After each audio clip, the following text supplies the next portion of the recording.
뜻은 표준국어 대사전에 따르면 세상 일을 피하여 숨음을 뜻하는 명사라고 합니다. 다만 이에 대해 게이 커뮤니티 내에서 사용하는 의미는 살짝 다른데요. 나무위키 게이 은어의 설명에 따르면 게이 커뮤니티 내에서 공개적으로 활동하지 않는 사람을 뜻하는 말로 대체적으로 다른 게이들을 적극적으로 만나서 친목을 도모하는 활동을 하지 않는 사람들을 지칭한다고 합니다. 여러분들은 은둔이신가요?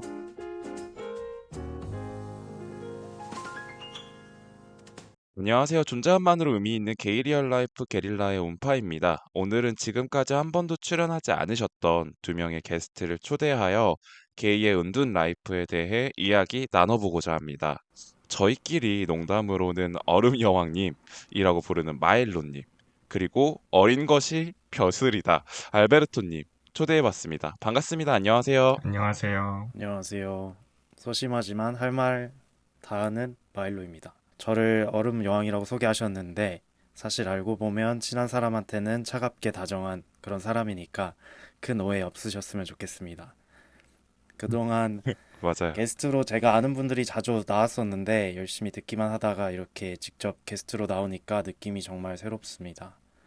평소에 이것저것 제가 비유하면서 말하는 버릇이 있는데 이걸 정리해 보자면 그동안 나왔던 게스트들은 약간 돈코츠 라멘, 미소 라멘 같다면 오늘 함께하는 알베르토와 저는 약간 깔끔하고 담백한 시오 라멘 같은 사람들이 아닐까 싶네요. 다소 성향이 달라서 호불호가 갈릴 수도 있는데 재밌게 들어주시면 좋겠습니다. 잘 부탁드립니다. 잘 부탁드립니다. 이미 그 소개글에서 비유하는 것부터가 남달라서 왜 얼음 여왕이라고 불리는지 알 수 있을 것 같은데요. 네, 맞아요. 사실 친한 사람들에게 되게 다정하신 분이라서 같이 얘기를 하다 보면 청취자분들도 어떤 성향인지 잘 알 수 있을 것 맞죠, 같습니다. 맞죠. 네, 다음으로 알베르토님 소개 부탁드릴게요. 네, 안녕하세요. 게릴라 최연소 게스트이자 앞으로도 최연소이고 싶은 알베르토입니다. 제가 어린 편에 속하지만 정신 연령은 누구보다 높은 ISTJ로서 오늘의 주제를 냉철하게 바라볼 준비가 되어 있는데요. 특히 저는 은둔에서 벗어난 지 얼마 되지 않기도 했기 때문에 오늘 주제에 아주 적합한 게스트가 아닐까 싶습니다. 물론 게이 리얼 라이프 경험이 상대적으로 적기 때문에 잘 모르는 것도 많지만 기억해 봐주시면 감사하겠습니다. 좋습니다. 아주 당차고 뭔가 기가 느껴지는 소개 멘트였는데, 그리고 확실히 두 분 다 약간 긴장하신 것 같아요. 그럼요. 이런 세팅이 처음이라 약간 뭐라 해야 음. 되지? 편하지는 않은데 뭔가 하다 보면 음. 좀 익숙해지지 않을까 싶습니다. 그럼요. 저희 또 녹음 한번 하면 한 2시간 넘게 하기 때문에, 그리고 또 두 분 다 대본을 되게 성실하게 잘 준비해 주셔서 아마 다 다루다 보면 시간 후딱 지나갈 거고, 그리고 또 얘기하다 보면 익숙해지니까 편하게 각자 통화하듯이 해주시면 감사하겠습니다. 네네. 좋습니다.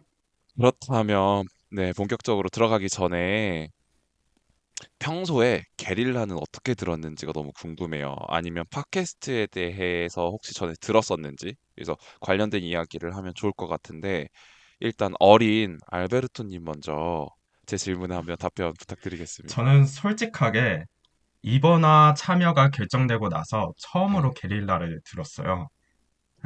제가 사실 그 평소에 팟캐스트를 잘 듣는 사람은 아하, 아니거든요. 그래서 섭외된 다음부터 부랴부랴 듣기 시작했는데, 근데 이게 되게 재밌더라고요.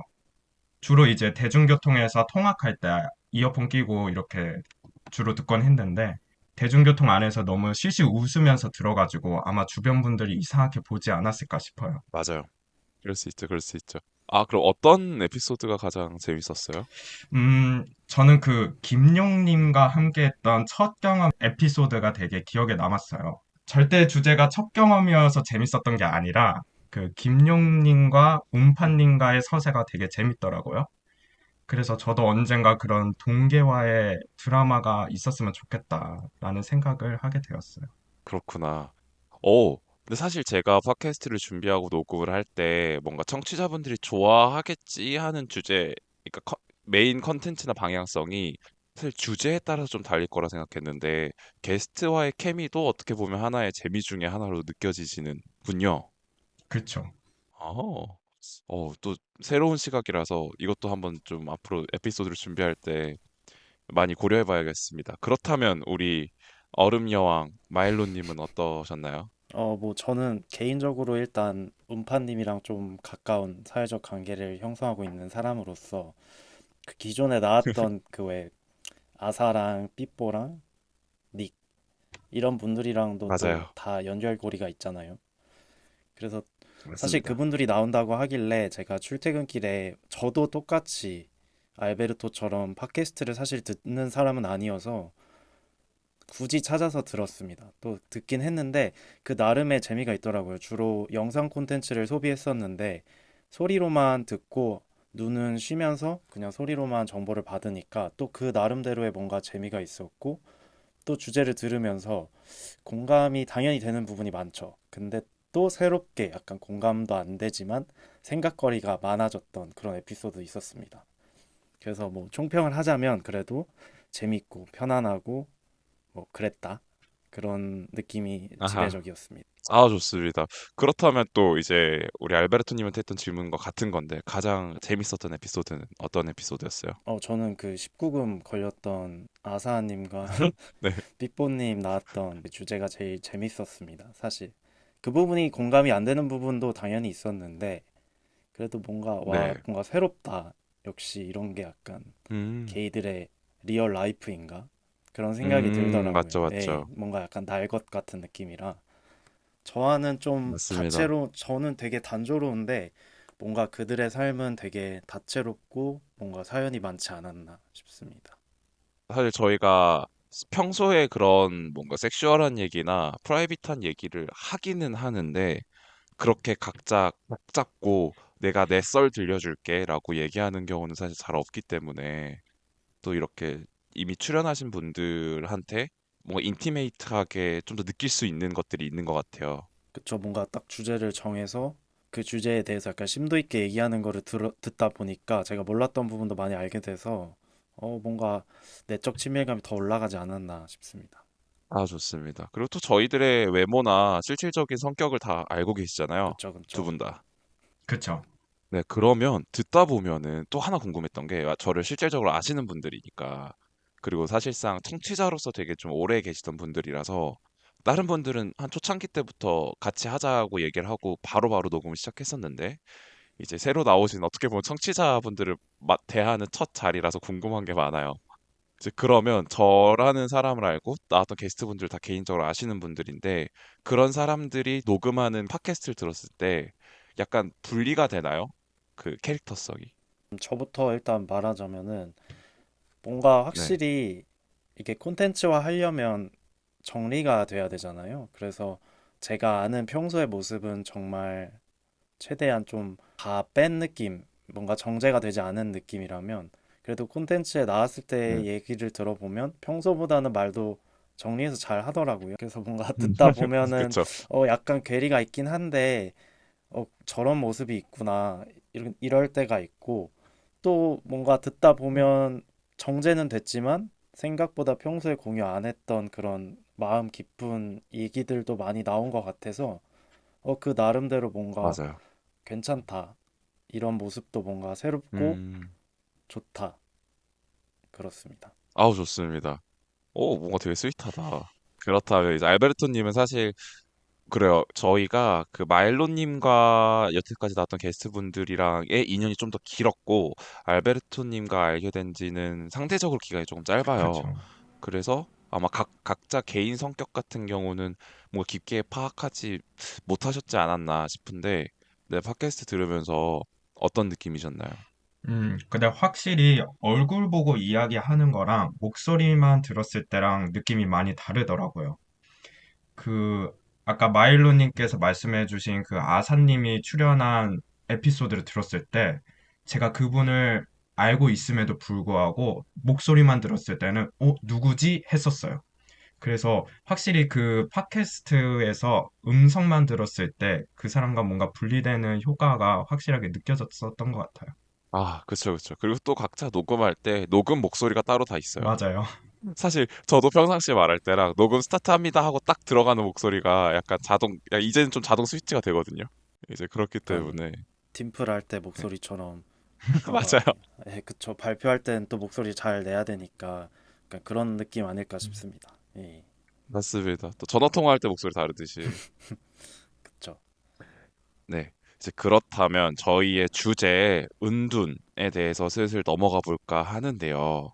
근데 사실상 두 분 모두 이제 저희가 계속 반복해서 말하는 영어회화 모임을 통해서 알게 된 분들이에요. 그래서 어쨌든 영어회화 모임을 적극적으로 참여하시는 분들이니까 은둔이라고 하기에는 사실 조금 어렵긴 하지만 그래도 사실상 제 주변에서는 어떻게 보면 가장 은둔 라이프에 가까운 삶을 살고 계시지 않나라고 생각을 해서 초대를 하게 되었는데 이거에 대해서 어떻게 생각하시나요, 마일로님?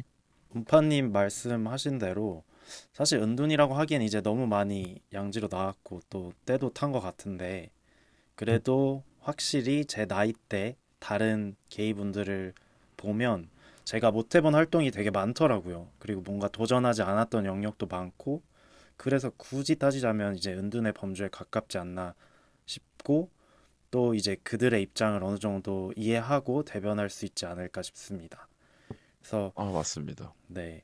그래서 일단 이 주제를 들었을 때 뭔가 저랑 어느 정도 그래도 일치하는 부분이 많다고 생각을 했고 제 기본적인 네. 성향 자체가 모든 거를 좀 통제하려고 하는 경향이 있어요. 그래서 예측 가능한 것들을 정말 선호하고 통제하고 변수를 좀 싫어하고 이런 부분이 있는데 그래서 역동적이거나 좀 자극적인 그런 것보다는 루틴화된 삶을 선호하기도 하고 그래서 그런지 이 마이너한 커뮤니티 내에서도 정말 마이너한 성향을 가지고 있어서 이번 주제가 뭔가 되게 기대가 됩니다.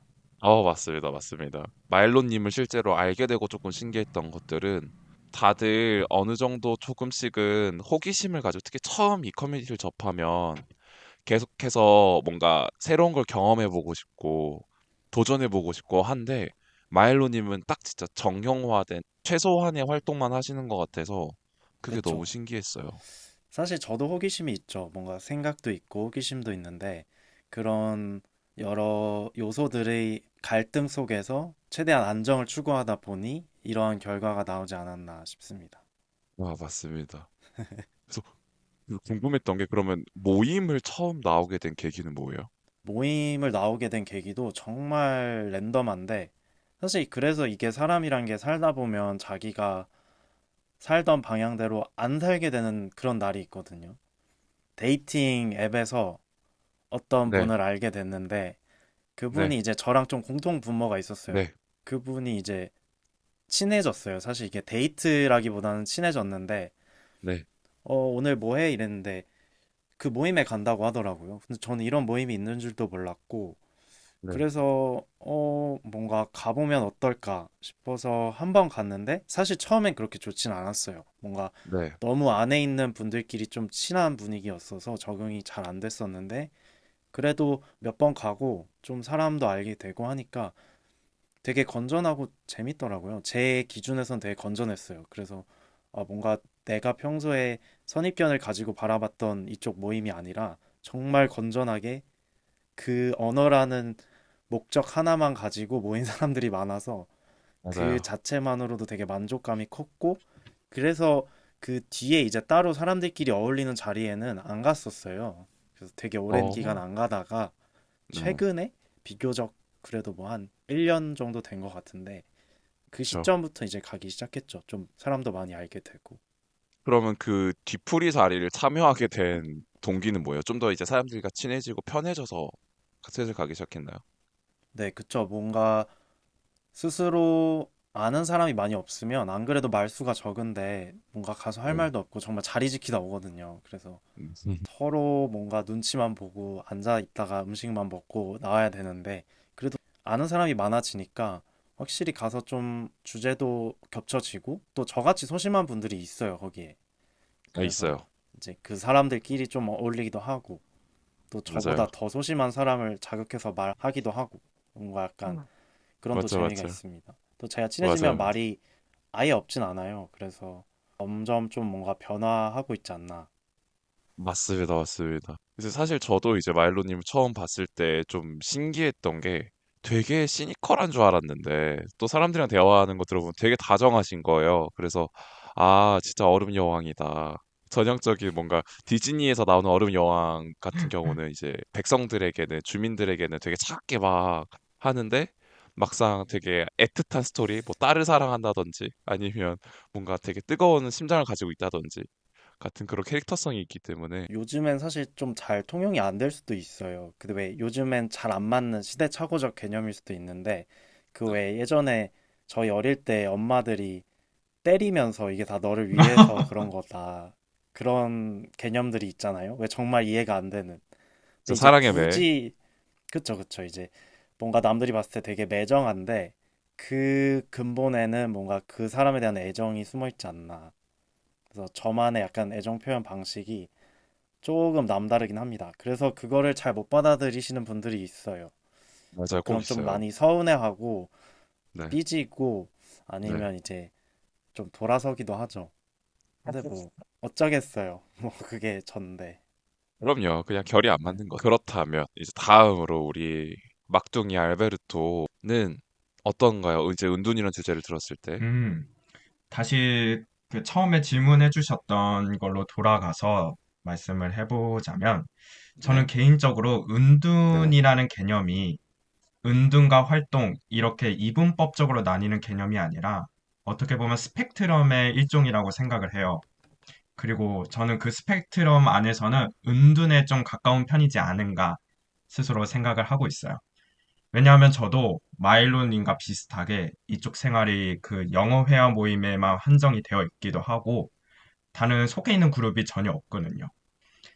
이제 막 은둔해서 이렇게 네. 벗어나려고 노력하는 중이어서 저는 아마도 이 주제에 되게 적합한 사람이지 않을까 싶어요. 그쵸, 그쵸. 근데 사실 좀 이제 알베르토 님도 조금 신기했던 것 중에 하나는 되게 액티브한 친구거든요. 되게 사람들 만나는 것도 좋아하고 뭔가 새로운 자극에 대한 것도 좀 즐기는 네, 스타일인 것 맞아요. 같은데 아직 어려서 그런가요? 왜 그 이런 이런 활동을 잘 안 하시는 거죠? 근데 저의 경우에는 스스로 그런 활동들을 안 하려고 한다기보다는 기회가 없다라는 표현이 좀 더 적합할 것 같아요. 그쵸. 이제 막 이제 대학 생활하면서 이미 그냥 현생을 사는 음, 것만으로도 시간이 벅차기 때문에 굳이 그 안에서 뭔가 게이 컨텐츠만을 소비하기에는 시간이 여유롭지 않다. 시간이 여유롭지 않기도 하고 그런 네. 게이 컨텐츠를 소비할 기회도 별로 없었고 그랬던 것 같아요. 음. 그럼 네, 그러면 사실 이것도 마일론이랑 비슷한 질문인데 영어 회화 모임은 어떻게 알게 되신 거예요? 저는 영어 회화 모임을 알게 된 게 되게 긴 스토리가 있죠. 세 줄 요약해 주세요. 세 줄 네, 요약. 세 줄 아주 간단하게 요약을 하자면 제가 네. 작년에 전역하고 나서 대만을 혼자 여행을 갔었어요. 아하, 그리고 네. 대만에서 이제 어플로 사람을 만나게 됐죠. 대만 친구를 너무 사귀게 좋죠. 되었는데 그 대만 친구가 그 다음 달에 한국을 놀러 오게 됐어요. 그리고 그 대만 친구가 한국에서 만난 다른 친구가 있었는데 그 친구가 그 영어 회화 모임의 멤버 중 한 명이었죠. 네, 그게 닉님이었죠. 그래서 그 대만 친구가 그 한국 친구랑 저를 연결해줘서 이 모임을 알게 되었어요. 아, 그럼 그 대만 친구와는 썸띵이 있었던 건가요? 아니면 그냥 친구였나요? 그냥 아, 친구입니다. 확실한가요? 확실한 것 같은데요? 좋아요. 그럴 수 있지, 그럴 수 있지. 근데 굳이 그 친구가 그럴 수 한국에 있죠. 와서 왜 굳이 연락을 했을까 싶기도 한데 아무튼 근데 네, 그때 야시장도 같이 가고 친하게 지냈어가지고 그러니까 이제 별로 마음도 없는데 그러지 왜 않았을까. 야시장도 데려가 주고 그랬을까?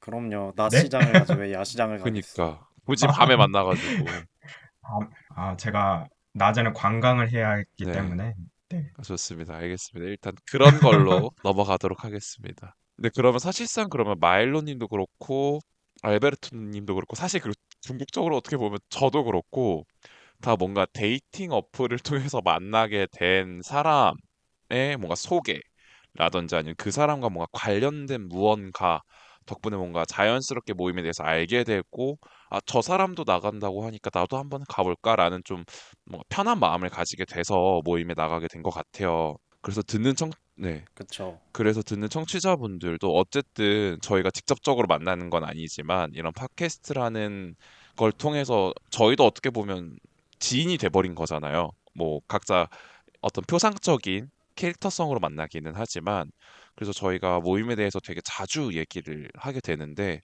좀 더 용기를 내서 한 번쯤은 굳이 영어 회화 모임이 아니더라도 관심 있는 컨텐츠를 소비하고 있는 모임에 나가보시는 게 어떨까라는 생각이 듭니다.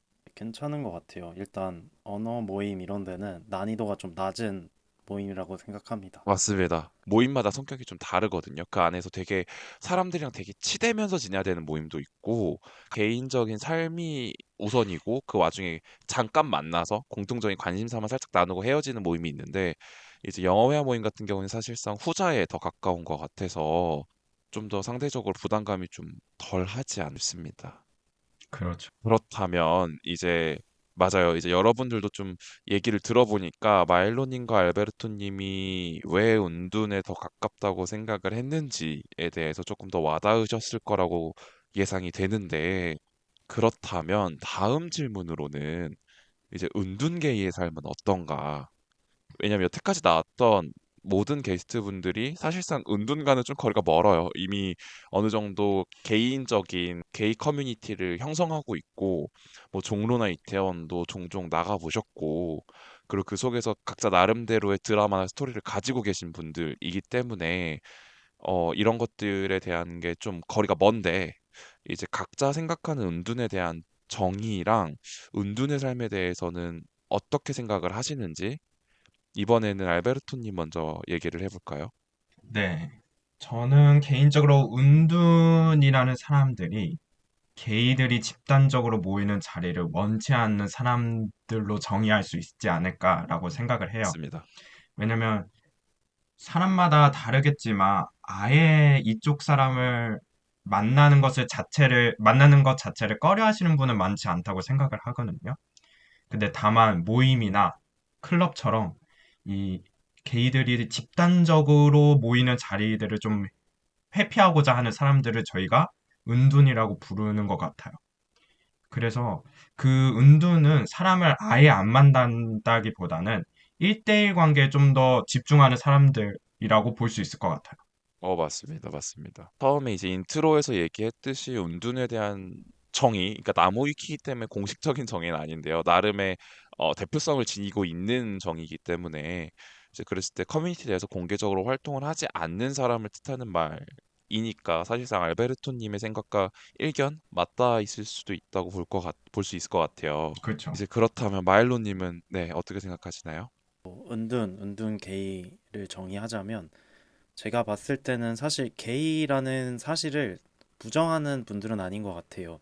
근데 이제 그 사실 자체를 엄청 통제된 범위 안에서만 공유하고 싶어 한다. 뭐 심하면 자기 자신만 알고 싶어 하는 경우일 것 같고 아니면 정말 작은 그룹 딱 정해서 아, 이 사람들한테는 공유할 수 있겠다 정도일 것 같아요. 그래서 뭐 보통 은둔이신 분들을 보면 친분이 아예 없거나 정말 소수로만 그 관계를 유지하는 분들이 있습니다. 맞습니다. 또 뭔가 이 은둔이란 단어를 들었을 때 제가 단어가 주는 뉘앙스를 분석하는 걸 정말 좋아하는데 긍정, 부정, 중립 이렇게 딱 있잖아요. 근데 이 커뮤니티 내에서는 은둔이 주는 그 느낌이 되게 부정적인 느낌이 강해요. 그래서 뭔가 은둔이다 이렇게 딱 봤을 때 중립적이라기보다는 정말 부정적인 느낌이 조금 있는 것 같고 근데 또 제 스스로가 그 안에 있기도 했어서 딱히 뭔가 안 좋다 이렇게 평가는 하고 싶지 않은데 아까 알베르토님이 말한 것처럼 1대1 관계를 선호하는 성향이 되게 강합니다. 근데 저 같은 경우도 친분은 싫었어요. 왜냐하면 제 자신을 정체성에 대해서 알게 되는 사람들이 더 많아지기 때문에 그거보다는 내가 알고 지내는 그 애인 한 명만 딱 있으면 된다. 그렇게 생각을 했었어서 그 애인인 사람 외에는 굳이 활동 영역을 더 넓혀서 뭔가 굳이 만나려고 했던 그런 경험은 없었습니다. 그렇군요. 그나마 요즘 좀 도전을 네. 해서 최근에 처음으로 클럽을 한번 가봤습니다. 저와 함께 했었죠. 네, 맞아요. 너무 신기했어요. 네네. 갔었는데 알베르토님은 클럽이 좋았는지 그 사이에 한 번은 더 가셨더라고요. 바로 아, 갔죠. 바로 가셨죠. 어, 네, 어, 맞아요. 그렇죠. 음파님이 말씀해주신 것처럼 저는 활동적이고 항상 자극을 찾아 다니는 사람 중 한 명이기도 하기 때문에 맞습니다. 재밌더라고요. 좋아요, 좋아요. 그리고 저희 또 다음 주에 또 대대적으로 놀기 위해서 약속을 또 정해놨죠. 다 같이 또 놀러 가기로 했잖아요. 네, 그쵸. 맞죠. 시간이 정말 빠르네요. 뭔가 그게 먼 것처럼 느껴졌었는데, 그러니까요. 그러니까. 그래서 뭔가 사실 처음에 이제 같이 약속을 정했을 때는 애초에 마일로님과 알베르토님이 클럽을 한 번도 안 가본 상태였었고, 그래서 그 둘에게 내가 신세계를 보여주고 말겠다. 내가 클럽이란 이런 것이다. 굳이 뭔가 이제 노출되는 것을 사실 꺼려 하시는 분들이 되게 많으세요. 어쨌든 공개적인 자리에 나가는 것 자체를 무서워하시는 분들이 많은데, 저는 그런 사람들이 오히려 클럽에 적합하다고 생각을 하는 게, 클럽은 되게 어둡고 멀리서 그러니까 보기가 쉽지 않거든요. 그러니까 상대방을 피하 식별하기가 어렵기 때문에. 근데 그 와중에 그 클럽 안에 있는 사람들끼리는 되게 생각보다 긴밀한 스킨십이나 거리감이 되게 적어서 그 커뮤니티 안에 속해 있다는 느낌은 받되, 그 와중에 본인의 익명성은 조금 유지가 되는 느낌이거든요. 그래서 얼굴 노출하기 싫으면 뭐 마스크 쓰고 오셔도 되고, 아니면 모자 쓰고 아예 모자를 푹 눌러 쓰고 오시는 분들도 꽤 계세요. 이제 그렇기 때문에, 그리고 사실 그렇게까지 상대방한테 관심이 있는 경우도 별로 없고요. 맞아요. 맞죠, 맞죠. 이제 그래서 이제 클럽을 한번 맛을 보여주겠다 했는데, 와, 예상치도 못하게 알베르토님과 마일로님이 일단 먼저 그 첫 경험, 이제 처음 그 막을 뚫어버리셔가지고, 그리고 그 막을 뚫고 알베르토님은 또 이제 살짝 벅차게 그 다음 주에 바로 또 호다닥 또 달려가셔서, 그래서 이제 첫 경험을 시켜주고 말겠다라는 마음은 좀 파다삭 식어버렸지만, 하지만 클럽이란 이런 것이다. 그 여러분들이 느꼈던 클럽은 이제 수박 겉핥기였다라는 거를 알려드리기 위해서 또 음. 큰 마음을 먹고, 지금도 약간 편집하거나 약간 멍 때릴 때 술을 어떻게 사야 되고, 몇 시에는 어디를 가야 되고, 몇 시엔 뭘 해야 되고, 그냥 계속 고민하고 있어. 되게 계획적이시네요. 그럼요, 완전 파워제이여가지고. 음, 맞아요. 놀 때도 약간 그런 계획이 있으면 좋죠. 맞아요, 그럼 시간이 아깝지 않습니다. 맞습니다. 그리고 또 이제, 그렇죠. 밤은 짧으니까. 맞아요. 그리고 또 이제 데려가시는 분들 성향 자체가 어느 정도, 그쵸, 두 분 다 제이 아니세요? 맞죠, 맞죠. 예. 네, 제이. 그래서 두 분 다 어느 정도 타임 스케줄이 좀 짜여져 있으면 좀 더 마음이 편하지 않을까 싶기도 하고, 그리고 사실 대략 내가 어떤 상황에 맞닥뜨리게 된다라는 걸 알고 있으면 그것에 대한 두려움이나 걱정이 좀 줄어들잖아요. 현재 예측 가능한 범위 안에 있으면 전 괜찮습니다. 맞습니다. 네, 이제 그래서 사실 그것도 어떻게 보면 은둔과 좀 다 있죠. 아까 말씀하셨듯이 뭔가 은둔이신 분들은 불특정 다수에게 본인의 정체성이 알려지는 것을 선호하시지 않으셔서 그렇게 커뮤니티 안에서 활동을 안 하시는 것 같은데, 이제 이게 좀 커뮤니티 내에서 부정적으로 소비되는 이유를 좀 생각을 해보면, 사실 커뮤니티는 본인의 정체성이 드러나는 것에 대한 부담감을 어느 정도 감수하고 활동하시는 분들이 형성되어 있는 거잖아요. 이제 그랬을 때 그 사람들한테 왜 굳이 그렇게까지 해? 그거 너무 무서운 일 아니야? 라는 생각을 가진 분들이 은둔의 존재성에 더 가깝기 때문에, 뭔가 그들이 가지고 있는, 그러니까 감수하는 리스크에 대한 존재성을 부각시켜서 그게 커뮤니티 안에서는 좀 부정적으로 받아들여지지 않나 싶기도 해요. 그들과는 좀 다른 생각이니까. 또 그거 은둔을 약간 본인을 포장하는 단어로 쓰시는 분들도 있어서, 음, 저 약간 순수해요. 저 경험 없어요라고 어필하려고 뒤에서는 엄청 벅차게 노는데 은둔이라고 그 개념을 차용하시는 맞아요. 분들도 있어서, 그래서 더 부정적으로 느껴지는 경우도 있는 것 같아요. 저는 약간 그런 분들이 최악이라고 생각해요. 왜냐하면 사실 차라리 그럴 거면 뭔가 다른 워딩을 쓰는 게 낫지 않나. 음, 뭔가 은둔이라는 그 가면 아래서 마치 본인은 되게 선별된 사람을 만나는 것처럼 말을 하는데 오히려 불특정 다수랑 더 많은 그런 알 수 없는 관계들을 하면서 마치 되게 조심스러워하는 사람들이랑 같이 묶이려고 하는 그런 약간 얄팍한 생각이 있는 것 같아서 별로 좋게는 안 보입니다. 맞습니다. 그리고 사실 이제 마엘로님, 알베르토님처럼 그냥 이제 일상생활 하는 게 더 메인이고 그러니까 통제될 수 있는 편한 상황을 좋아해서 사람을 안 만나는 사람도 있고요. 그리고 어쩔 수 없이 은둔이 되시는 분들도 있어요. 왜냐하면 커뮤니티 내에서 너무 말이 돌거나 소문이 났을 때 본인의 존재 어, 자체가 위험해질 수 있을 정도로 뭔가 본인이 큰 잘못을 했다거나 아니면 성격적 결함이 있다거나 아니면 너무 많은 사람들과 몸을 섞었다거나 같은 식으로 스스로가 생각하기에 음, 본인의 그 존립이 좀 위험이 되는 상황이 있어서 은둔을 선택하시는 분들도 있거든요. 그래서 사실 저는 은둔을 조금 부정적으로 바라보는 것 중에 하나가 분명히 뒤에 캥기는 게 있어서 은둔을 선택했다라고 좀 생각을 하는 경향성이 있기는 해요. 이제 그렇다면 그쵸. 네, 뭔가 이렇게 뭔가가 숨어 있을 수도 있다. 이 가능성이 있기 때문에 맞습니다. 진짜 저게 성격적인 면인 건지 아니면 뭔가를 숨기려고 하는 건지 그건 사실 알 수가 없죠. 맞아요. 그래서 개인적으로 만나서 상대방이 어떤 생각을 하는지를 좀 들어보면 알 수는 있긴 하지만 그냥 그 프레임이라고 하죠. 그래서 은둔이라는 거 자체를 봤을 때 느껴지는 거는 사람마다 조금씩 다른 것 같아요.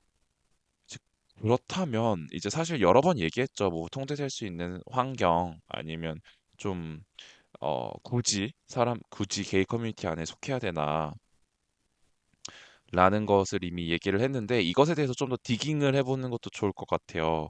여태까지 본인의 삶이 은둔이 될 수밖에 없었던 이유를 좀 더 상세하게 얘기하는 시간을 가져보면 좋을 것 같은데요. 알베르토님은 어땠나요? 어떤 이유가 있었을까요? 사실 저는 자의적으로 은둔이 되려고 했던 것보다는 네, 아니네요. 사실 자의적이었네요. 네, 생각해보니까. 조금 있었을 것 같아요. 네. 제가 왜 이때까지 은둔이 되었을까를 좀 생각해보면, 그, 같은 게이들이 무서워서 음, 그렇게 밖으로 활동을 하지 않으려고 했었던 것 같아요. 그럴 수 있어요. 왜 그 게이 하면 생각나는 그 일종의 고정관념들이 사실 몇 가지 있잖아요. 뭐 예를 들면 물란할 그렇죠. 것 같다든지 아니면 끼가 넘쳐 네, 흐를 것 같다든지. 네. 네, 근데 저도 게이지만 그런 게이에 대한 편견이 있었던 것 같아요.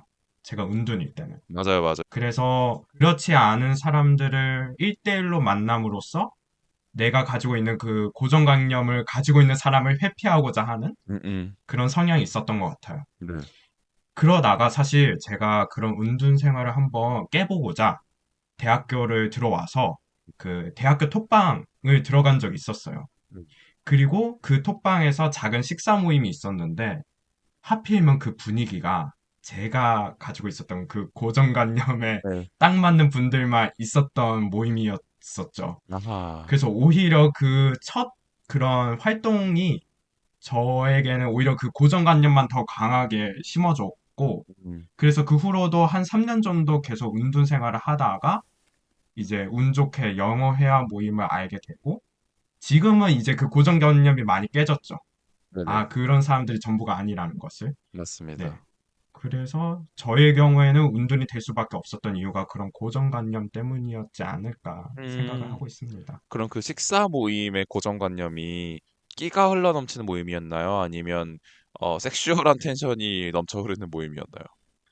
끼가 흐르는 쪽에 좀 더 강했습니다. 아하, 근데 대화의 주제는 되게, 네, 아, 섹슈얼했었고, 아, 나 누구랑 잤는데 뭐가 좋았더라, 막 이런 식으로 얘기하고, 네, 약간 그런 느낌? 뭐, 그 식사 모임에서 어떤 분이 자기 애인과의 그런 에피소드를 이야기하고, 와, 처음 만나는 자리에서, 네, 처음 만났고 이런 자리에 처음 갔던 저로서는 좀 많이 불편했었죠. 맞아요, 맞아요. 그럴 수 있죠, 그럴 수 있죠. 그렇다면 마일로님은 어떤가요?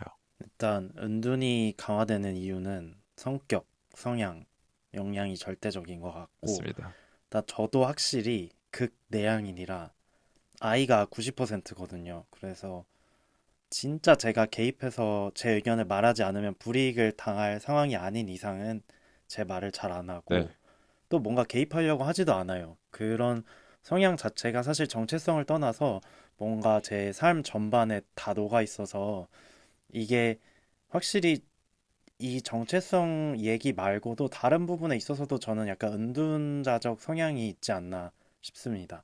숨어 있거든요. 뭔가 이렇게 딱 튀는 존재가 아니라 정말 숨어 있는 존재, 그냥 녹아 있는 존재처럼 보이는 경향이 있어서 네. 확실히 이제 그런 성향이 전반적으로 있다 보니까 아까 알베르토님 말한 것처럼 게이가 가지고 있는 정말 특정 이미지들이 있어요. 근데 그런 거로 내가 분류되기가 또 싫은 거죠. 그러다 보니 딱히 튀는 생활을 하고 싶지도 않고 그거에 대해서 궁금하지도 않고 거기에 섞이고 싶지 않다. 이런 게 반복되다 보니 강화되면서 은둔 생활이 좀 강해졌고 저는 오히려 부정적인 경험보다는 연애를 하면서 연애가 긍정적이었기 때문에 굳이 이 은둔을 깨지 않아도 되지 않았나. 그래서 20대 전반을 돌아보면 연애로 계속 이루어졌었거든요. 그래서 굳이 내가 친분을 더 확장하진 않아도 되겠다 정도의 삶이 끝날만 하면 다시 시작되고 약간 그런 패턴이었던 것 같아요. 그래서 딱히 그 은둔을 벗어날 계기가 없지 않았나. 음. 하지만 또 긍정적인 사유로 그게 반복되지 않았나 싶습니다. 좋습니다. 네, 그럼에도 불구하고 일단 팟캐스트에 나와주셔서 너무 감사하고요. 왜냐면 불특정 다수에게 어쨌든 본인의 이야기를 나누는 거기 때문에 예, 그쵸. 예. 그럼에도 불구하고 나와주셔서 너무 감사하고 이제 은근한 자랑도 같이 있었던 것 같아요. 이제 여태까지 한 번도 연애가 끊겼던 적이 없었다. 어, 나는 마음만 먹으면 연애할 수 있다. 근데 그러기에는 지금 마지막 연애가 끝나고 나서 시점이 1년 반이 흘렀거든요. 네, 근데 뭐 굳이 생각을 해보자면 제가 액티브하게 연애를 찾진 않았던 것 같긴 하지만 네. 네, 그래서 뭐 그렇게 풍요 속 빈곤 이런 상태는 아닙니다. 그래서 제 생각에 이제 그러면서 그때부터 아마 영어 회화 모임을 나오셨잖아요. 맞아요. 아, 그것이 주는 만족감이 나름 컸기 맞아요. 때문에 굳이 이 자리에 내 애인을 넣진 않아도 되지 않을까. 그래서 색다른 느낌의 것이 새롭게 찾아와서 그 무게감을 많이 안 느꼈던 것 같아요. 그래서 그게 문제인 것 같아요. 제가 보기에는 연애를 이제 만약에 하고 싶으시다면 뭐 하는 건데 이제 연애를 그 이후로 안 하게 된 게 이 영어 모임 때문이지 않나. 이 음, 사회적인 활동 자체를 전반적으로 다 은둔처럼, 그러니까 사실상 좀 어느 정도 제한하는 이제 마일로님의 성향상 이미 모임으로 이제 게이와의 관계에서 느껴지는 삶의 만족도가 충족이 돼버린 거죠. 그쵸. 그래서 뭔가 딱, 이 정도면 괜찮다 하는 안도감이 들어서 그런지 뭔가 새로운 관계를 또 만들려는 노력을 별로 안 하긴 하더라고요. 아하, 그래서, 이게 참 뭐 네. 좋기는 한데 마냥 또 좋다 보기는 좀 어렵네요. 모임이라는 존재성이. 이제 그렇다면 그래서 전반적으로 얘기를 나눠보다 보면 어느 정도 좁혀지는 게 있는 것 같아요. 왜 운둔이라는 삶이 형성이 되는지에 대해서, 그리고 운둔으로 활동하시는 분들은 어떤 특성이 있는지인데, 근데 사실상 이제 마엘로님이랑 알베르토님 두 분 다 좀 비슷한 성향으로서 은둔이라는 것의 정체성이 좀 확립이 되지 않았나 싶기는 한데요. 좀 결은 다르지만 이제 그랬을 때 그쵸. 네. 이제 그렇다면은 데이트 상대로 아니면 연애 상대로 은둔을 만나고 싶으신지, 아니면 역대를, 그러니까 여기서 역대라는 거는 게이 커뮤니티 안에서 아는 사람도 되게 많고 활동도 열심히 하시는 분들을 얘기하는 거거든요. 했을 때 은둔이 좋은지 역대가 좋은지 우리 알베르토님 먼저 얘기해 볼까요? 이 질문에 대한 답이 되게 명확하다고 생각해요. 아하, 네. 다른 모든 조건들이 동일하면 당연히 은둔을 선호하시지 않나요, 다들? 일단은 들어볼게요. 네. 네. 그래서 사실 은둔이냐 아니냐가 제가 사람을 만날 때 그렇게 크게 작용하는 요소는 아니긴 해요. 네. 근데 만약 모든 조건이 동일한 사람이라면 아무래도 나만 바라보는, 나만 있는 은둔이 좋지 않을까. 사실 활동하는 사람들도 저와 연애를 한다면 음. 은둔처럼 살아주기를 저는 이기적이게도 바라기 때문에 와. 저는 은둔을 택할 것 같습니다. 좋습니다. 이제 여기서 또 뭔가 이제 알베르토님의 성향도 살짝 보이는 거고 연애관도 조금 담겨 있는 것 같기도 하고요. 그리고 여기서 중요한 거는 알베르토님이 되게 어리다는 사실입니다. 아, 진짜요? 아직 연애를 한 번도 해보신 적이 없으시죠? 저 딱 한 번 있습니다. 있어요. 있었어요. 네. 그랬구나. 얼마나 갔었어요, 그 연애? 근데 길게 가지는 못했기 때문에 네. 연애라고 하기에는 약간, 맞아요. 그러니까 네, 뭐, 기간으로 그러긴 따지면 어느 해요. 정도예요? 한 달 정도? 아, 우리 그거 연애로 치지 맙시다. 네, 제가 연애를 그쵸. 안 칠게요. 그거 제외시켜야 맞아요. 됩니다. 그거는 그냥 네, 썸 타다 끝난 제외할게요. 거죠. 아, 그런가요? 그럼요. 그러니까 이제 들으시는 분들도 아마 느껴질 거예요. 이 친구가 연애를 어떻게 바라보고 이 친구의 삶에 있어서 어떤 정도의 농도가 있었는지를 사실 어느 정도 경험이 있으신 음, 분들은 좀 느껴질 텐데 이런 얘기를 들었을 때 딱 드는 생각이 아, 역시 알베르토는 어리구나. 아, 아, 정말 어리죠. 정말 어립니다. 이게 생각 자체가 다행이네요. 어려요. 네. 이제 사실 근데 어떤 점에서 그런 어린 포인트를 느끼셨죠? 이거 마일로님이 되게 잘 얘기해 아, 줄 수 있을 것 같아요. 딱 집어서 얘기해 주실 수 있을까요? 맞아요, 맞아요. 왜냐면은, 전 사실 이게 약간 밸런스 게임 느낌인 줄 몰랐는데, 뭐 굳이 고르자면 사실 이게 둘 다 최악이거든요. 그래서 별로 둘 다 고르고 싶진 않은데, 네.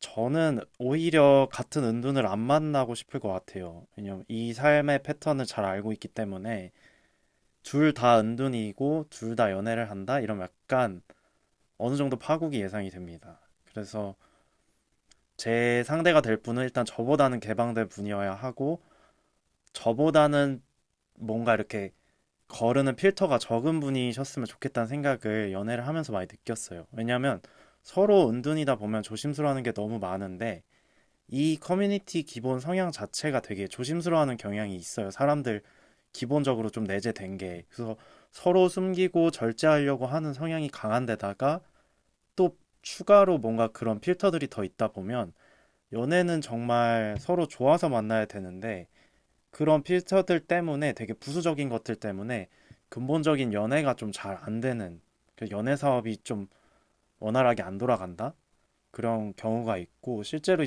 앱으로 사람을 만나다 네. 보면 은둔이신 분들을 만나면 정말 피곤해요. 그래서 이 사람의 마음을 언제 열고 이 사람의 속마음을 언제 알고 난 바빠 죽겠는데 언제 이걸 진척시켜서 이러다 근데 또 안 될 경우가 네. 있거든요. 그래서 이거를 만약에 내가 나의 시간과 나의 노력 정말 뭔가 되게 이해타산적일 수도 있는데 그래도 어찌됐든 저의 시간과 저의 감정과 저의 노력을 드리는 거잖아요. 그래서 그 사람에 대해서 좀 알아보고자 많은 노력을 했는데도 은두는 또 되게 뭔가 아차 싶으면 확 마음을 닫아버리는 경우가 맞아요. 있거든요. 근데 그런 음, 일 딱 한 번 생기면 뭔가 사람에 대한 회의가 들지 않을까. 그래서 저는 너무 막 인플루언서처럼 유명하신 분이 아니라면 어느 정도 차라리 역대 성향의 사람이 좀 더 낫지 않을까 그렇게 음. 생각합니다. 맞습니다. 그 마일로님의 이야기를 듣다 보니까 든 생각은 은둔이나 역대에 대해 생각하는 부분이 좀 다른 느낌인 것 같아요. 네. 마일로님은 약간 은둔을 되게 부정적인 모습으로 약간 바라보시는 느낌이 강했거든요. 네네. 들었을 때. 네네. 근데 저는 오히려 그런 극단으로 가면 사실 저도 은둔은 싫고, 네. 여기서 말하는 은둔은 뭔가 단체로 만나지 않는 사람으로서 음. 생각을 했기 때문에 음. 제가 원하는 운동은 그냥 여러 사람을 만나지 않았으면 좋겠다. 네, 오케이, 오케이. 그 좀 더 정도, 라이트하게. 네, 좀 더 나이트하게 저는 해석을 했었던 것 같습니다. 네, 좋습니다. 이제 그렇다면 또 달라지죠. 왜냐면 이제 사실 약간 좀 아직은 어리구나라고 생각했던 포인트가 결국에는 이제 마일로 님이 말씀하셨던 포인트였던 게 어느 정도 은둔이라고 본인을 표방하는 사람을 만나면 약간의 스테레오타입이 있어요. 이렇게 이제 마일로 님이 좀 힘들다고 했었던 부분들이 다 조금씩 가지고 계시거든요. 그런 것들을. 물론 음, 사람마다 조금씩 다르기는 하지만 일단 본인을 은둔이라고 아예 얘기하시는 분들이 가지고 있는 일반적인 사회적 통념처럼 약간의 프레임이 좀 쓰여지는 게 있어요. 그래서 그런 것들을 한두 번 겪다 보면은 야, 연애 상대로는 은둔은 아니다라는 게 조금 생기거든요.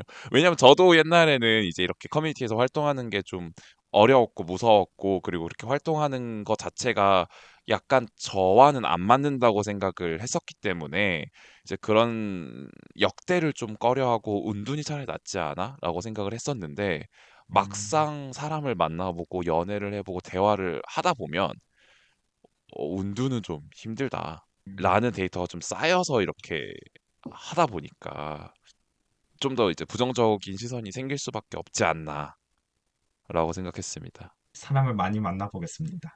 좋습니다. 아직 살 날은 많으니 뭐 사람 언제 갈진 모르겠지만 그래도 아직 살 날은 상대적으로 많으니까요. 확률적으로.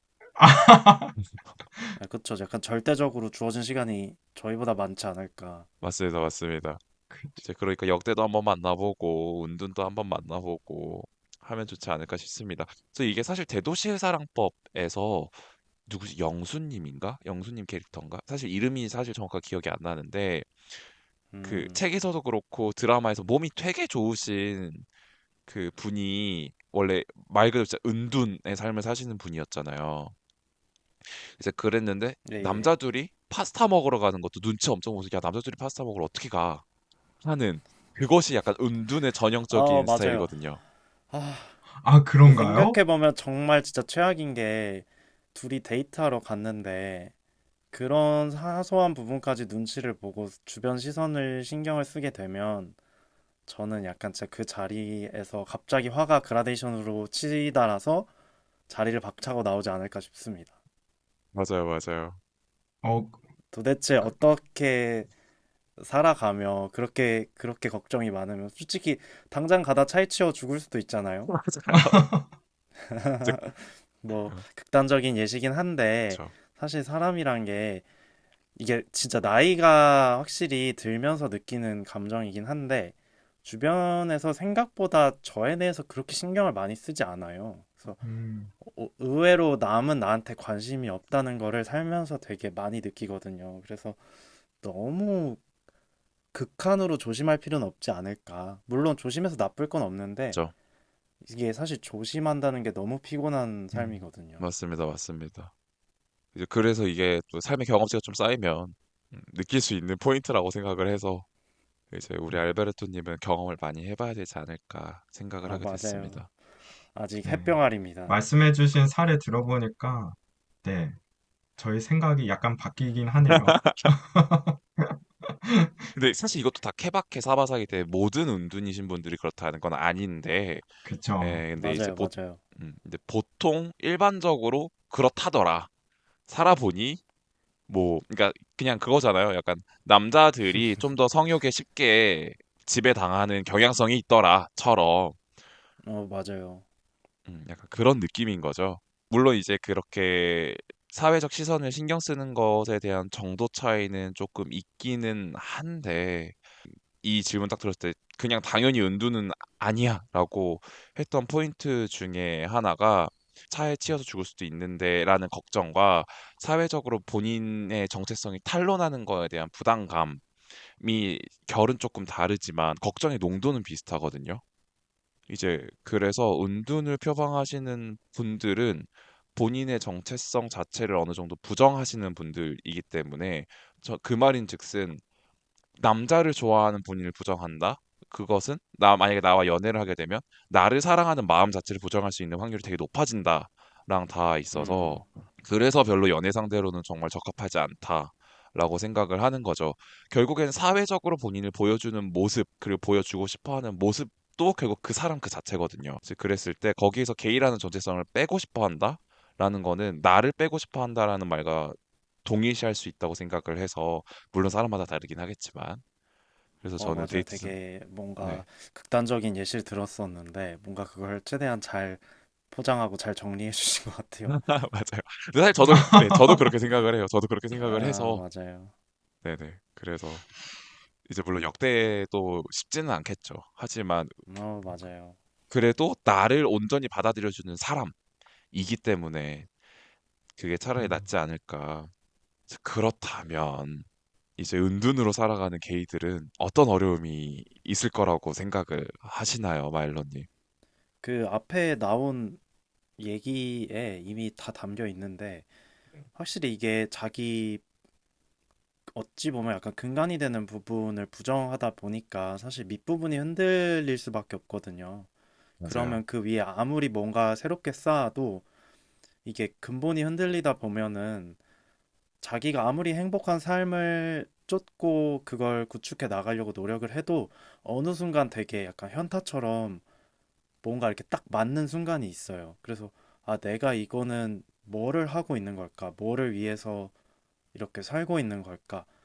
그렇게 생각이 드는 순간들이 있다고 봐요. 특히 게이 커뮤니티 내에서는 사람들이 10대 때 경험해야 될 거를 20대 때 경험하고 그게 순차적으로 밀려서 나이가 좀 먹고 나서 남들이 다 이미 겪은 것들을 나중에 겪는 경우가 있거든요. 그래서 꽤 많죠. 네, 근데 은둔인 분들은 그런 경험이 너무 늦어져서 정말 왜 주변에 30대 중반에 처음으로 연애를 해보신 분이 있거든요. 네. 그래서 그분은 얼마나 힘들겠어요. 사실 30대 중반에 연애를 처음 해보고 그런 복잡 미묘한 시작과 끝을 다 경험하고 그거를 이제 정리하고 다시 삶에 돌아간다는 게 저는 정말 어려울 것 같은데 이럴 때 또 친구가 없다? 그럼 정말 최악이죠. 특히 그쵸. 은둔이면 친구가 없을 확률이 굉장히 높은데 이런 고민을 뭐 부모님께 말을 할 수는 없잖아요. 그리고 맞아요. 자기 뭐 중고등학교 동창, 대학교 동기 절대 말 못할 것 같고 혼자 뭐 그래봐야 인터넷 커뮤니티나 인터넷을 검색해 볼 텐데 제가 봤을 때 그런 데는 쳐다보면 안 돼요. 그러니까 맞아요. 절대 안 커뮤니티를 돼요. 맞아요. 쳐다보면 제가 봤을 때 그런 분들이 오히려 경험이 더 부족한 분들이 많은 것 같고 뭔가 되게 획일화된 답변을 가지고 사람 생각이 많아지게 만드는 그런 부정적인 상황이 양상되거든요. 그래서 맞아요. 커뮤니티에 달린 답변에 절대적으로 의지하시면 안 될 것 같고 진짜 자기랑 맞는 친구를 찾는 게 은둔의 어려움을 좀 더는 데 도움이 되지 않을까 맞습니다. 그렇게 맞습니다. 생각합니다. 예. 이제 슬슬 한 이렇게 좀 딥하게 들어가다 보면 어느 정도 은둔에 대한 정의를 저희가 다시 내려야 될 것 같은데 저희가 생각하는 은둔은 극단으로 치달은 은둔을 항상 얘기를 하는 거예요. 본인의 정체성 자체를 조금 부정하시는 분들. 근데 이제 네. 한두 명 정도의 친구를 두고 아니면 심지어 부모님한테 커밍아웃을 했음에도 그냥 이제 종로나 이태원에 나가는 것 자체를 별로 안 좋아해서 활동을 안 하시는 은둔이신 분들도 있기는 한데 근데 이제 여기서 저희가 계속 말하는 은둔은 아예 그냥 어플 자체에도 어 저는 친구 안 만듭니다. 저는 은둔입니다. 저는 활동하시는 분들 싫습니다. 라고 이렇게 명시할 정도로 본인을 되게 이렇게 딱 틀 안에 가두려고 하시는 분들을 얘기를 하게 되는 것 같아요. 네, 이제 그랬을 때 알베르토님은 어떻게 생각하시나요? 은둔으로 살아가는 게이의 어려움. 사실 마일로님이 말씀해주신 그 포인트를 심리학 이론에서는 자기 불일치 이론이라고 말을 해요. 네. 이게 심리학자 에드워드 하긴스라는 분이 주장한 걸로 알고 있는데, 내가 되고 싶어 하는 모습인 이상적인 자아와 나의 현실 자아가 불일치하면 그 속에서 이제 실망, 슬픔, 우울감, 허탈감과 같은 이제 부정적인 정서가 발생한다고 그 심리학자는 보았는데요. 사실 제가 은둔일 때도 딱 그러한 자기 불일치 이론에 맞는 상태였던 것 같아요. 그 말씀해주신 것처럼 은둔일 때는 그런 정보를 얻을 기회가 없다 보니까 주로 인터넷 커뮤니티에서 그런 정보를 얻게 되고 거기서 이제 이상화되어 있는 뭔가 그런 게이 라이프와 나의 현실 사회에서 오는 그런 박탈감이 있었던 것 같아요. 그래서 나도 이렇게 술집 가보고 싶고, 나도 클럽 가보고 싶고, 나도 이런 게이 무리에 지어서 놀고 싶고, 이런 마음이 있었는데, 막상 그 모임에는 나가지 못하는 저의 모습을 보면서 우울해지고 허탈감도 많이 느꼈었던 것 같아요. 맞습니다. 그래서 은둔으로서 사는 그런 게이의 어려움은 자신이 원하는 뭔가 이상적인 모습과 나의 실제 상황 사이에서 오는 그런 괴리감이지 않을까 생각을 합니다. 맞습니다. 맞습니다. 커뮤니티에서 활동하시는 분들, 그러니까 특히 이제 온라인상으로 얘기를 하시는 분들 중에 물론 안 그러신 분들이 대다수겠지만 사실 본인의 삶에 되게 만족스러우면 본인의 삶에서 뭔가 활동하는 것만으로도 바빠서 인터넷에 글을 쓸 시간이 별로 없으시거든요. 근데 이제 그런 온라인 커뮤니티에 계속 약간 망령처럼 남아 계신다는 것은 본인의 현재 삶이 되게 만족스럽지 않은 경우가 되게 많은데 이제 그런 분들이 계속 생산하고 그들이 계속 얘기하는 컨텐츠를 소비하다 보면 그것에만 집중을 하고 현실을 경험해 보지 않게 되면 이제 거기에서 오는 괴리감을 인식을 하지 못하게 되는 거죠. 그래서 그들이 하는 얘기가 진짜 세상인 것처럼 보게 되고, 그리고 그분들은 일반적으로 좀 말을 세게 하시는 경향성이 있잖아요. 그게 더 자극적이고 재밌으니까. 그리고 원래 그러려고 인터넷 커뮤니티를 하는 거니까. 이제 그러다 보니까 좀 더 부정적인 경향성이 강해지는 것 같기도 해요. 그리고 또 여기서 포인트 중에 하나는 은둔이신 분들이 어느 정도 어려움을 겪을 수밖에 없다라고 생각, 물론 아니신 분들도 어려움을 겪지만 하는 것 중에 하나는 그 마일로님 말씀하신 것처럼 결국에는 인간은 사회적 동물이기 때문에 본인이 커뮤니티 안에서 본인의 정체성을 얘기할 수 있는 본인만의 어떤 공간이 있어야 된다고 저는 항상 생각하거든요. 근데 은둔이신 분들은 결국에는 그 사람이 엄청 제한적으로 소수이거나 아니면 그때 당시에 연애를 하게 된다면 연애하는 당사자 딱 한 명밖에 없는 거잖아요. 그러면 게이라는 본인의 삶은 그 소수로 국한될 수밖에 없고 그렇게 게이로서 누릴 수 있는 삶의 형식이나 형태 자체가 제한이 될 수밖에 없는 거죠. 이제 그렇게 된다면 본인의 이상과 현실의 괴리가 커질 수 있는 확률이 높아지는 거고 이제 그랬을 때 좀 더 어려움이 많아지지 않을까라는 생각이 듭니다. 그렇다면은 이제 좀 인터넷 커뮤니티랑도 좀 다 있죠. 사실상 은둔의 삶을 살았을 때 게이라는 아니면 LGBT라는 것을 접할 수 있는 가장 큰 매체는 언론인데 언론이나 미디어 속에서 LGBTQ 플러스에 대한 표현은 본인에게 어떤 영향을 미쳤을지도 좀 궁금해요.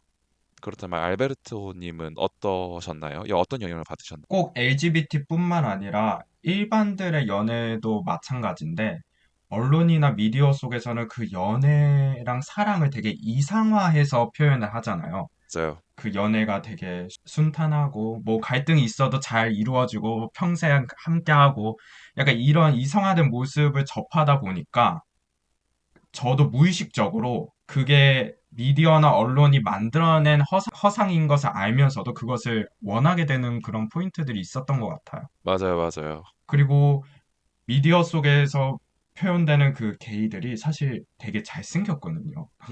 그래서 요새는 그렇죠. 잘생겼고, 네. 그리고 그들의 사랑이 되게 순탄해요.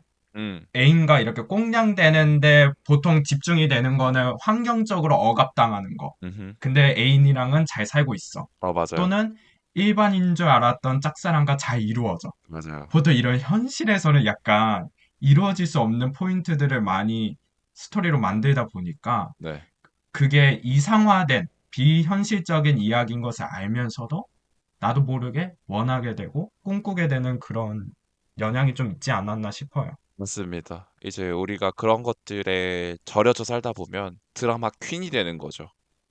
나는 비련의 여주인공이 되는 거라서. 근데 한 번쯤은 솔직히 살면서 비련의 여주인공은 돼봐야 된다고 생각해요.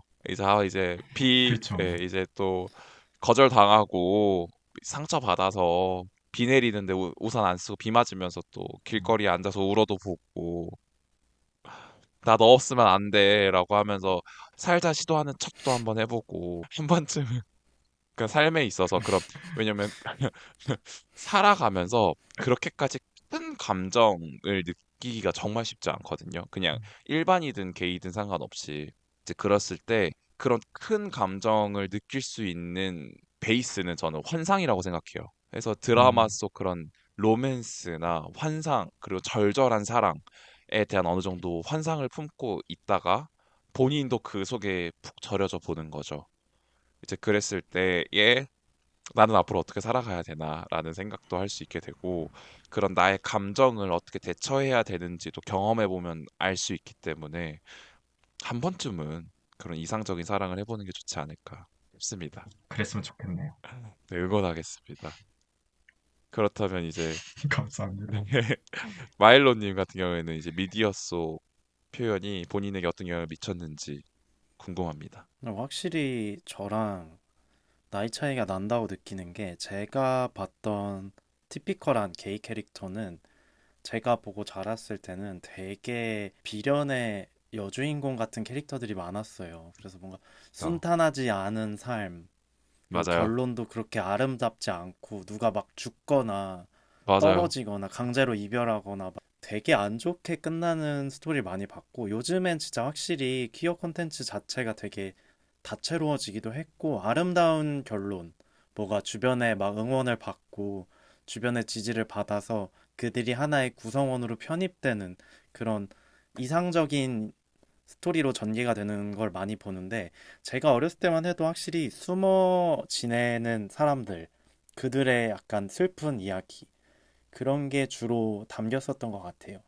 음. 그런 슬픈 비극적인 면모 말고 또 주로 묘사되는 게 확실히 이제 부수적인 캐릭터로 굉장히 여성적인 남성이 나와서 하나의 그냥 약간 가니쉬처럼 게이 캐릭터를 쓰는 경우가 많았어요. 그래서 뭐 맞아요. 대표적으로 미드나 뭐 미국 영화를 보면 꼭 게이 친구 한 명씩 나오잖아요. 엄청 여자 같은 캐릭터 한 명 나와서 쇼핑 도와주고 결혼하면 막 들러리 서주고. 근데 저는 사실 저한 되게 거리가 있는 캐릭터인데 그래서 아, 왜 언론은 저런 모습으로 이 게이 커뮤니티의 이미지를 강화시키고 있을까 되게 좀 불만이 있었었어요. 어렸을 때. 근데 요즘에는 확실히 그 스펙트럼 자체가 넓어져서 좋은 방향으로 가고 있는 것 같습니다. 이들도 맞습니다. 그냥 순수한 사랑도 할 수 있고 되게 자극적이지 않은데 아름다운 이야기를 만들어 나갈 수 있는 사람들이다. 이렇게 다양한 모습 보여주고 있어서 좋습니다. 맞습니다.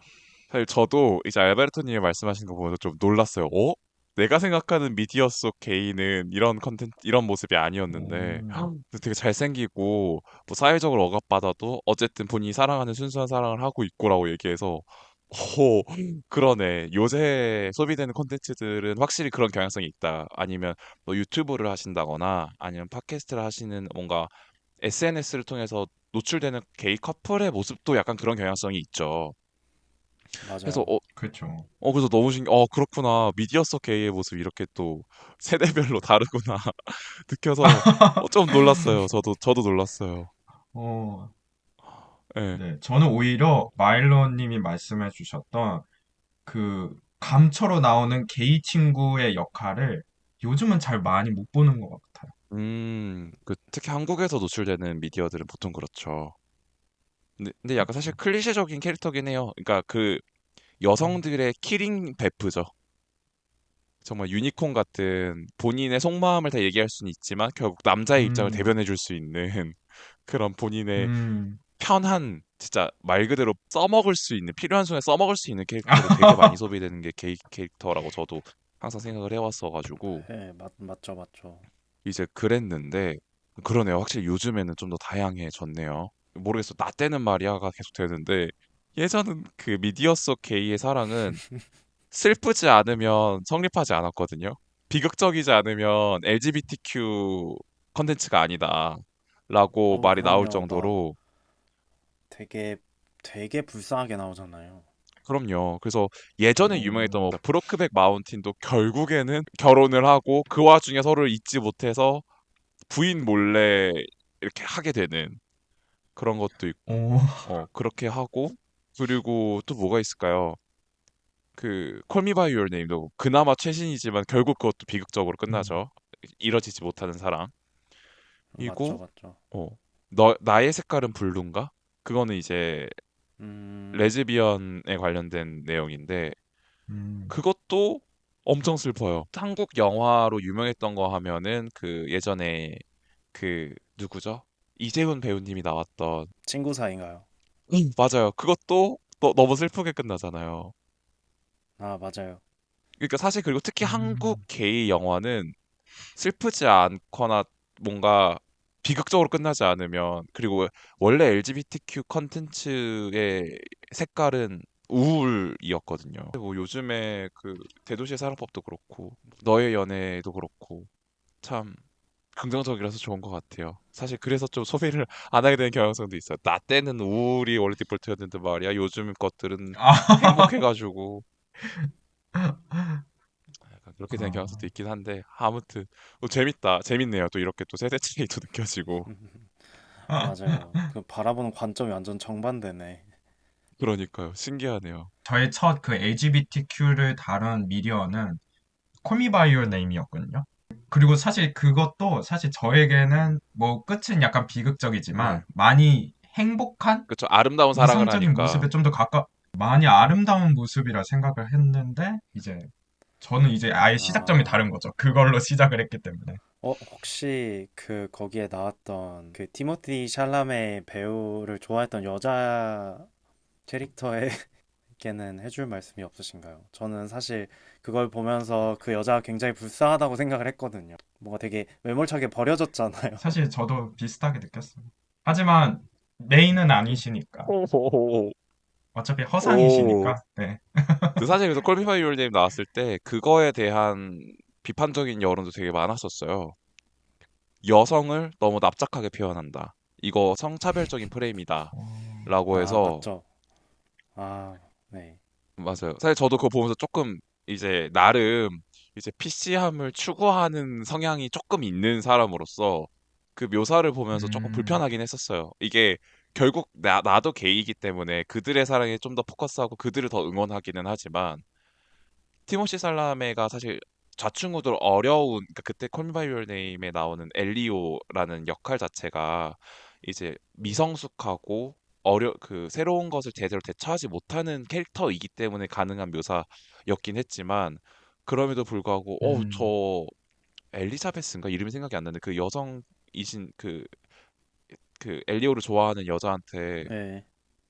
너무 못한다. 이거는 좀 과하다. 이건 솔직히 상처다. 음, 라고 생각하면서 보긴 했었습니다. 맞아요. 아무튼 이제 그렇다면 이제 네, 사실 저희가 계속 여태까지 은둔에 대해서 좀 부정적으로 얘기하고 여러분들 행복하게 살려면 커뮤니티에 나오셔야 돼요. 뭐 모임 활동 계속 하셔야 돼요. 막 이런 식으로 얘기를 하기는 했지만 그럼에도 불구하고 커밍아웃을 하지 않고도 정체성을 건강하게 유지하는 방법에는 어떤 것들이 있을지 얘기해 보는 것도 좋을 것 같아요. 왜냐하면 사실 가장 궁극적으로 이상적인 것은 나를 온전히 받아들여주는 커뮤니티 안에서 안전하게 활동을 하고 나의 삶을 꾸려가는 방식이지만 사람마다 처해 있는 상황 자체가 아무리 어떻게 해도 본인의 정체성을 계속 부정당하는 환경에 놓여질 수밖에 없을 수도 있잖아요. 이제 그랬을 때 본인의 삶을, 정체성을 건강하게 유지하는 방법은 무엇이 있을까요, 마일로님? 일단 커밍아웃이라는 개념 자체가 저는 언젠간 꼭 해야 된다고 생각을 했었었어요. 특히 어렸을 때는 이거는 언젠간 다가오는 상황이니까 내가 상황을 잘 준비를 해서 그 상황을 최대한 아름답게 잘 접근을 해야겠다 생각을 했었는데 확실히 경험이 많아지면서 더 이해가 많이 되는 부분들이 생기기도 했고 기본적으로 이제 제가 중요하게 생각하는 부분이 우리 모두가 모든 걸 다 이해할 수 없거든요. 저도 맞아요. 저한테 이해가 안 되는 개념이 너무 많아요. 근데 이제 그걸 누군가가 저한테 들이밀면서 이해해 주길 바란다면 저는 정말 성격이 사실 무던한 편이긴 해서 표면적으로는 이해해 줄 수 있어요. 근데 그거 자체를 제가 온전하게 다 받아들이고 공감해 주고 응원을 해줄 수 있을지는 잘 모르겠어요. 사람들이라는 게 종교도 있고 여러 각자 신념이 있기 때문에 제가 커밍아웃을 해도 뭐 인간관계를 유지는 할 수 있겠지만 그거 자체를 잘 받아들이지 못하는 분들이 있겠다라는 생각이 어느 순간부터 들더라고요. 음, 그래서 꼭 그거를 해야 이렇게 건강하게 살 수 있는 건 아닌 것 같고, 다만 너무 그렇게 자신이 부정당하는 상황에 지속적으로 노출시키는 거는 자신의 삶이 좋은 방향으로 나가는데 도움이 안 된다고 생각해요. 그래서 맞습니다. 저는 자기를 응원해 줄 수 있고 이해해 줄 수 있는 사람이 한두 명 이상은 꼭 필요하다고 생각을 하기 때문에 그런 분들을 주변에 둬야 하고, 만약에 지금 없으시다면은 애인보다는 친구를 먼저 찾아보시는 게 어떨까 싶어요. 사실 친구를 찾는 게 애인 찾는 것보다 쉽다라고 말을 할 수가 없는 게 애인만큼 친구 찾는 것도 정말 어렵거든요. 맞아요. 더 어렵죠. 네, 맞아요.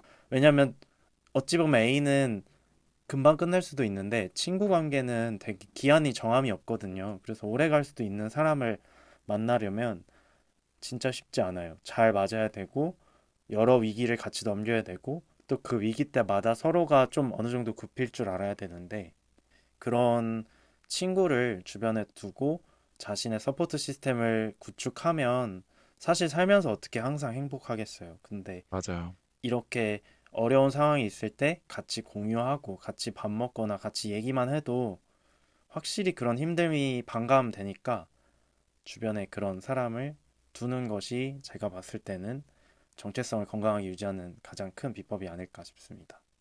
맞습니다. 맞습니다.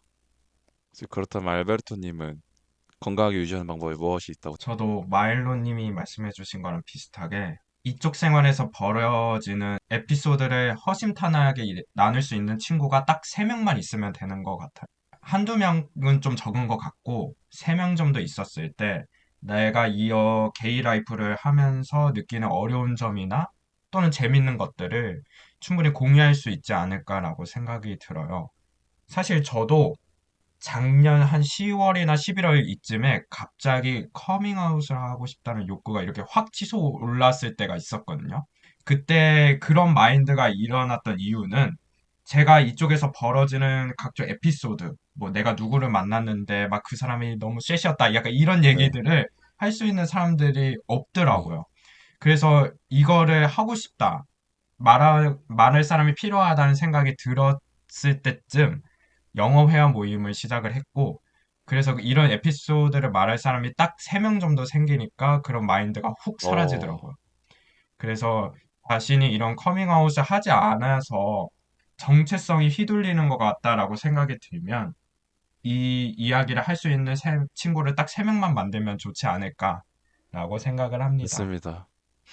그래서 더도 말고 덜도 말고 딱 셋 정도.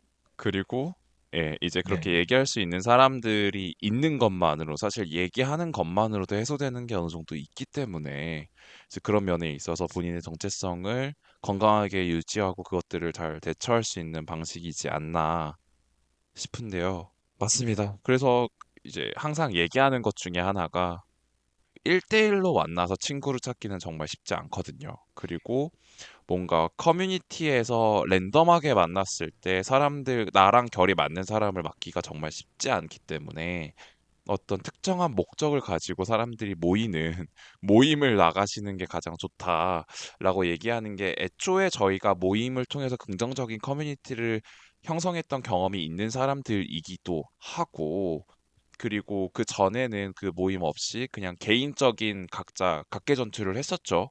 근데 그랬을 때 성공적인 경험을 했던 경험이 상대적으로 적기 때문에 뭔가 확률 싸움인 거죠, 결국에는. 좀 확률적으로 좀 더 편하고 리스크 없이 긍정적인 사람들을 만날 수 있는 확률은 모임에 나갔을 때가 더 크다. 그리고 그것에 대해서 좀 더 걱정이 많으시다면 이제 익명성으로 활동할 수 있는 온라인 커뮤니티에서도 그 안에서도 소속감을 느끼는 것도 나쁘지 않거든요. 물론 좀 더 극단적으로 치닫는 편향성은 있을 수 있지만 그것은 본인이 선택하는 환경에 따른 리스크니까 그런 것들을 좀 잘 고려해 보셔서 이런 본인만의 커뮤니티를 잘 형성하시는 게 좋다고 생각을 합니다. 네. 이제 어느 정도 얼추 저희의 녹음이 마무리가 되어 가는 것 같아요. 그랬을 때 오늘 이제 나오시는 것에 대해서 여러 가지 걱정이나 어려움이 많으셨을 텐데 일단 같이 녹음 잘 진행해 주셔서 너무 감사하고 두 분께 너무 감사하고요.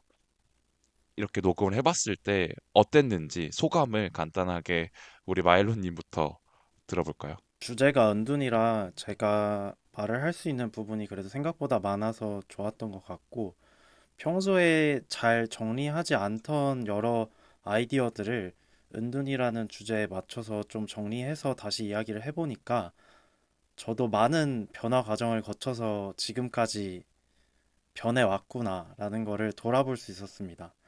그래서 과거의 저를 돌아보면 정말 작은 공간에 혼자 숨어있던 사람 같은데 지금은 어느새 되게 많은 사람들 사이에 있더라고요. 그래서 많이 긍정적으로 그래도 좋게 잘 변해오고 성장해 오지 않았나 싶습니다.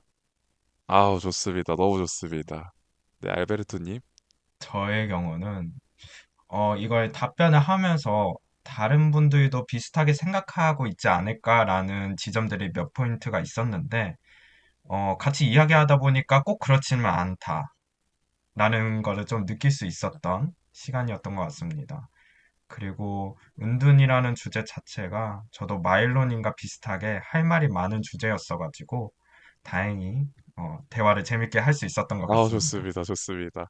네, 두 분 다 적극적으로 잘 참여해 주셔서 너무너무 감사하고 그리고 맞아요. 주제 참 좋았었고 그리고 사실 이제 마일로님과 저는 어느 정도 결이 비슷하고 생각하는 것도 어느 정도 비슷하기 때문에 이런 대화 주제들이나 내용을 들었을 때 어, 쉽게 공감할 수 있고 그리고 어느 정도 예상이 가능한 답변들이긴 했어요. 이 사람이라면 이렇게 생각을 하겠지. 물론 그 안에 디테일들은 조금씩 다르지만. 그런데 이제 우리의 젊은 피 알베르토님이 진짜 정말 새로운 시선들을 계속해서 던져주시고, 그리고 아마 들으시는 청취자분들 중에 저희보다는 이제 알베르토님한테 공감하시는 분들이 더 많을 수도 있다고 생각을 해요. 왜냐면 이제 듣는 청취자의 연령대도 그래프로 나오는데, 가면 갈수록 18세에서 23세 사이가 늘어나고 그럼요. 있거든요. 그 그리고 그분들이 진짜요? 커밍 아웃 아니면 첫 연애 이런 걸 진짜 많이 들으시더라고요. 또 그러니까 얼마나 많이 고민을 하겠어요. 혼자 이렇게 핸드폰 붙잡고 고민을 많이 할 맞아요. 시기죠. 맞아요, 맞아요. 음, 사실 팟캐스트를 처음에 시작을 했을 때 왜 해?라고 했을 때 그냥 나의 목소리로 나의 생각들을 정리해서 기록하는 게 너무 좋아라고도 얘기를 했지만 그 이면에는 이것을 들으시는 청취자분들에게 어떤 좋은 영향을 남기고 싶은 욕구도 있었거든요. 근데 그랬을 때 이제 알베르토님처럼 그들이 하고 있는 고민 그리고 사실 저도 옛날에 했지만 이제는 잊어버린 그런 생각들을 다시 한번 얘기하면서 그런 것들을 얘기할 수 있어서 정말 좋았던 시간이었습니다. 네, 저희는 이제 매주 월요일 새로운 에피소드를 업로드하기 위해서 노력을 할 거고요. 그리고 항상 매주 월요일 새로운 에피소드로 재미있는 에피소드 그리고 또 게스트 분들과 여러분들을 찾아가도록 하겠습니다. 그래서 지금까지 존재함만으로 의미 있는 게이 리얼 라이프 게릴라의 운파였고요. 마일로였습니다. 알베르토였습니다. 감사합니다. 네, 감사합니다.